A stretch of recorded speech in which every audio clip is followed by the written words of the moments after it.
27 നക്ഷത്രങ്ങളിൽ 26-ാമത്തേതായിട്ടാണ് ഉത്രട്ടാതി നക്ഷത്രം വരുന്നത്.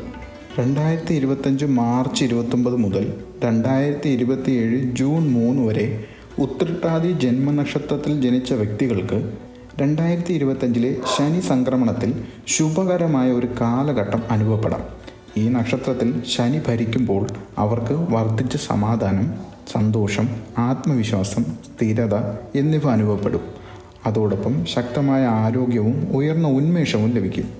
2025 മെയ് 14 മുതൽ ഒക്ടോബർ 18 വരെയുള്ള വ്യാഴത്തിൻ്റെ സംക്രമണം ജന്മനക്ഷത്രമായ ഉത്രട്ടാതി നക്ഷത്രത്തിലെ വ്യക്തികൾക്ക് വർദ്ധിച്ച അംഗീകാരത്തിനും വളർച്ചയ്ക്കുമുള്ള അവസരങ്ങൾ നൽകുന്നു.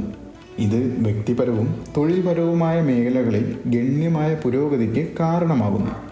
ഉത്രട്ടാതി നക്ഷത്രത്തിനെ ഉത്തരഭദ്രപാദ നക്ഷത്രമെന്നും പറയപ്പെടുന്നുണ്ട്. ഒടുവിലത്തെ സന്തോഷകരമായ പാദങ്ങൾ എന്നാണ് ഇതിനർത്ഥം. മീനൻ രാശിയിലാണ് ഇത് വരുന്നത്. ഇത് ആഴത്തിലുള്ള ജ്ഞാനം, ആത്മീയത, ആന്തരിക സത്യത്തിൻ്റെ പിന്തുടരൽ എന്നിവയുമായി ബന്ധപ്പെട്ടിരിക്കുന്ന ഈ നക്ഷത്രത്തിൻ്റെ സത്തയെ പ്രതിഫലിപ്പിക്കുന്നു. അതിനാൽ ഉത്രട്ടാതി നക്ഷത്രത്തിന് വേദ ജ്യോതിഷത്തിൽ ആഴമേറിയതും നിഗൂഢവുമായ ഒരു സ്ഥാനമുണ്ട്.